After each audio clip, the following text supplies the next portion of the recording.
Hey True Believers, ENGLENTINE here with this week's top 10 comic books sold to readers, sold to the customers. Normally if you go over to Comic-Con you can check out to see what's being sold to shops, but this is the list that tells you what's leaving those shops and getting in the hands of the people who actually care. Say what you want, this is what people care about. Now of course, as usual, before we get started with the list, I want to give a shout out to all the shops who participated. I think that's a big deal. And if you're in the area of one of these, by all means, stop by, check them out. Maybe you'll get a new store out of it. Well, anyway, without further ado, let's go through the top 10 comic books. These are the floppies first, sold to the readers. In the numbers 10 spot, for the first time ever, we have a holdover from the previous week. Doomsday Clock number 3. The Silencer debuts at number 9. 2 spots below what Damage debuted at. Number 8 is Old Man Logan. Invincible Iron Man 596 comes in at number 7. The JLA Doom Patrol Milkshakes Wars number 1 comes in at number 6. The finale of Phoenix Resurrection takes the number 5 spot. Number 4 is Avengers 678. The 3 spot belongs to Flash Annual number 1, the prelude to the Flash Wars. Surprisingly enough, the runner-up, number 2, belongs to a Batman book. When has that Batman ever topped the charts? I cannot remember a time. Detective Comics Annual number 1, The Curse of Clayface, takes the 2 spot. Now talk about no surprise whatsoever. The number 1 book of the week of 1/31/2018 is Dark Knight's Metal number 5. So no big surprises. Of course we all probably knew that Dark Knights was going to be in the first spot, Detective in the second. Now, Flash is a very good annual, and I recommend it. What really kind of stands out to me is how low Silencer appeared. I'm glad it made it to the top 10, but it's making me see that these DC New Age of Heroes books are not infallible. And it makes me wonder if this one doesn't perform, maybe that will affect the next one, and hopefully that one doesn't underperform as well, because we may see a domino effect. Also, I'm going to note that Marvel seems to only be able to get 4 into the top 10 floppies. Now, they've managed to tie in the top 20 digital sales with DC, but so far has not been able to take a win in either digital or the floppy. So I'm waiting for the time that changes, just to announce another winner. And so this all leads right to my favorite part, where the comic book store owners tell us what they think about the week. Zero surprises on this 5th shipping week. Metal sold out, outsold everything by a large margin, followed by DC annuals. Avengers holds its ground, but in a busier week, that won't be enough to hit the top 5. If Marvel's got something up their sleeves to get way more competitive, now would be a great time to clue readers and retailers in. DC ruled the news cycles with Bendis and Snyder announcements. Get in the game, Marvel. Coming up, you're going to start seeing this channel start talking about news and announcements more often as well. That being said, over the last few weeks, Marvel really does seem like they're trying to get in the game. It must be a 5th week since we have an overabundance of Marvel in our top 20 at FFF this week. For the top 10, Metal, of course, stands supreme, selling more than twice as many copies as the next selling book, the Detective Comics Annual.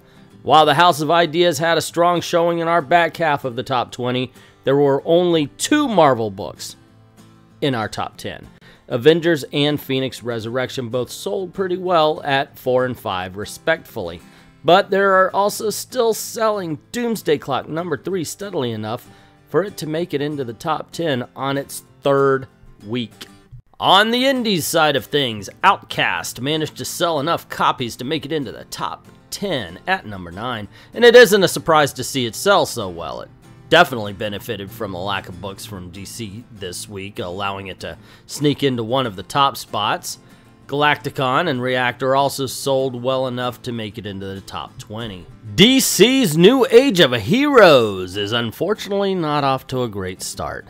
Silencer barely moved any copies this week, just barely making it into the top 20 at number 19. I don't know if it was their delay or just a lack of interest in the new books, but I hope that the rest of these books can sell better than the first two. The JLA Doom Patrol Special is off to an okay start. We'll see if people are willing to spend $5 on 4 more books. Kind of shocked that FFF didn't mention Baby Teeth. That being said, not a big fan of Outcast, however, I can see why people like it. It's good to see that the JLA thing, the JLA Doom Patrol team-up is getting some good sales. I liked it. Hopefully more people will buy it, like he said, because it definitely deserves it. And this is a little nerve-wracking for Silencer. It wasn't bad. I understand it wasn't great, but yeah, I hoped it would have done better in sales. DC played keep away from the top spots with Marvel. Dark Knight's Metal outsold everything by a mile as usual. Avengers seems to be cooling down now, but interest is up on Phoenix, and we've had a lot of advanced subs for X-Men Red. DC's New Age of Heroes will probably have long legs, but the initial sales on Silencer weren't as huge as expected. Ouch, another slam on Silencer. Dudes, it did make the top 10, maybe number 9, but at least it's in the top 10. Metal cannot be stopped. Number 1, as expected. Doomsday Clock number 3 made the top 10 again, as did Silencer number 1, which was a surprise to me. Fewer big books from DC helped get Marvel 6 titles in the top 10. Phoenix Resurrection Avengers led the way. Avengers is still gaining readers every week. No matter how many we get in, we still sell out in 3 days. Overall, January was not a great month for new comic sales, but it seems a lot of really exciting books will be out before Free Comic Book Day this year. Better times should be here soon. Anybody else get a "it could always be raining" vibe from this message? I understand saying, hey, it's gonna get great, but we just had Phoenix Resurrection and Avengers come up and nothing. Now, Black Panther is the movie that's supposed to heal the world, so maybe he's right. I could be wrong about this. I was so close to being able to say that something other than Metal was our best seller this week, but Metal number 5 sold just a little bit better than the JLA Doom Patrol crossover that kicks off the Milk Wars event. Either way, though, DC was coming out on top this week. 2 good books, definitely deserves to be in anybody's top 10. JLA Doom Patrol is not for everybody. It's a little bit weird, but still, I had a ton of fun with it. Familiar territory this week as the top spot is taken by the latest issue of Dark Knight's Metal. Also selling this week, Avengers keeps up the frankly surprising momentum generated by the title's No Surrender event, and the first annual issues of a couple of DC's mid-range titles made for a good solid showing. The mid-list is held down by the conclusion of Marvel's Phoenix Resurrection and the beginning of DC Young Animal's Milk Wars event between JLA and Doom Patrol, the special number 1. The bottom half of the list sees some fresh blood jump into the arena. DC's Silencer number 1 continues the publisher's New Age of Heroes initiative, and Anthony Bourdain's positively delicious horror anthology, Hungry Ghosts, gives us something a little different to chew on. Yeah, I kind of feel bad. I wanted to do a review of Hungry Ghosts. I haven't read that yet. I want to do all of the week's number 1s, as a matter of fact, as separate individual reviews, but I want to get around to it because it does look interesting. So sales for the week. Doomsday Clock is the only book that could have topped Metal. DC's annuals saw a slight uptick for those titles, putting Detective above Avengers and The Flash in the top 5. JLA Doom Patrol did a nice bit of business at number 8 on the list. 2 new Star Wars characters took the last 2 spots. Old Man Logan and Iron Man are still selling consistently well in the middle of the list at 5 and 6, with the old reliable Astro City number 50 at number 7. The biggest letdown this week? We sold 0 copies of The Incredible Hulk off of the shelf. That entire report just went blah blah blah yada yada yada. We sold no Hulk in the entire week. I mean, the presence of Thor alone should have sold an issue or 2, or the Hulk himself, except for that's not the Hulk himself, it's Amadeus Cho, and they're not calling Thor Thor, they're calling him Odin's son. I mean, at the time they actually got the short hair, like the movie The Whole 9 Yards, he should be Thor, but Marvel still just loves to screw up their classic characters. Marvel got 4 titles in the top 10 this week. Skip weeks are Marvel's friends. Metal, of course, took the top spot. How Sit Comics does will be interesting.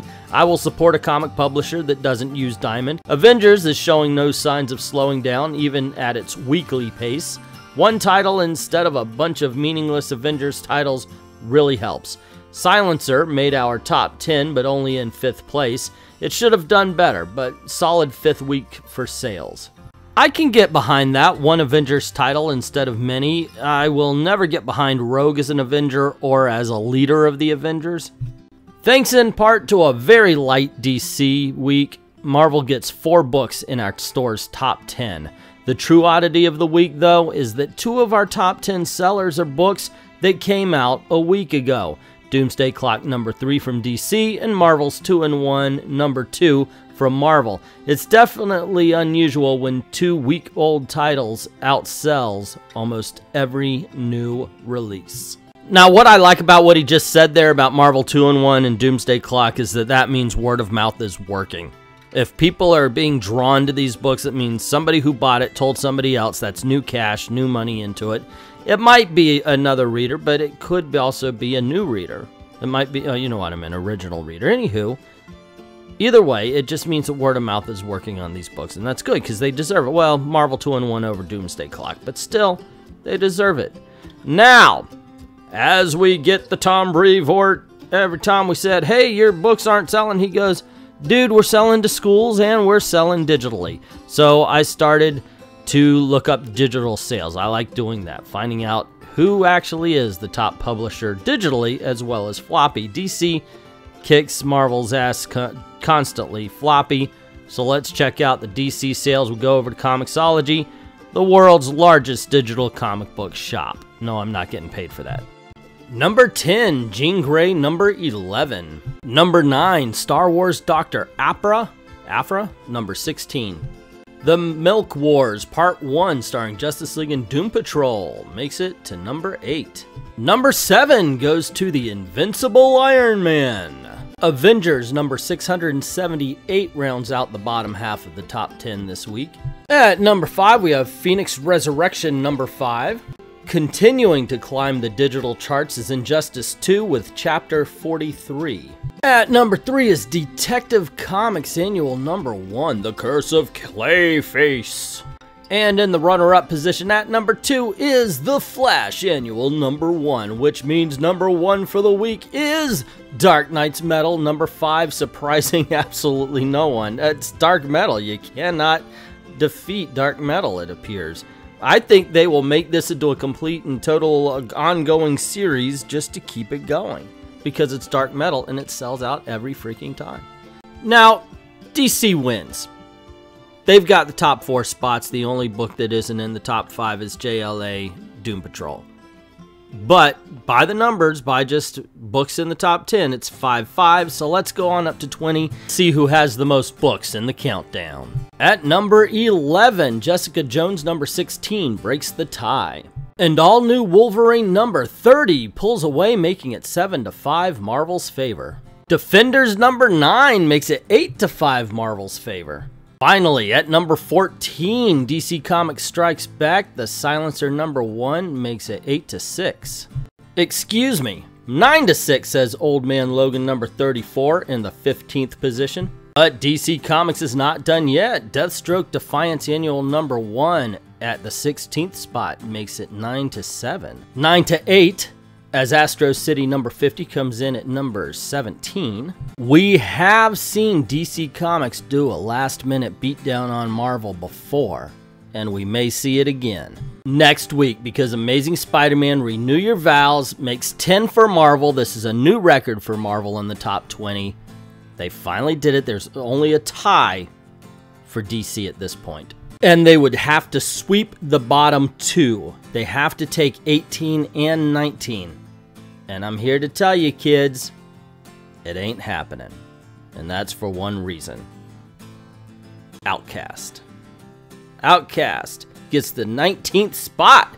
this week in our top 20 digital sales. And number 20 is The Punisher Platoon, number 5, making it 11-8.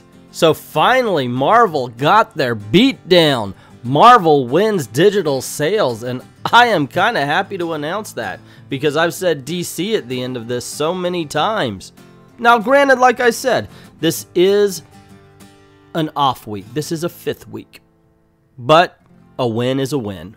And DC released 13 books. They had enough to overtake, but just could not make it this week. But there's always next. So there you go, gang. That was this week's top 10 and top 20 comic books sold to readers, to customers. First, of course, floppies, then the digital. I have fun with both. Hope you enjoyed this. Tell me what you think about the countdown itself. Tell me what you think about the books that made it and what books you think are just too darn good not to be included. Put that in the comments below.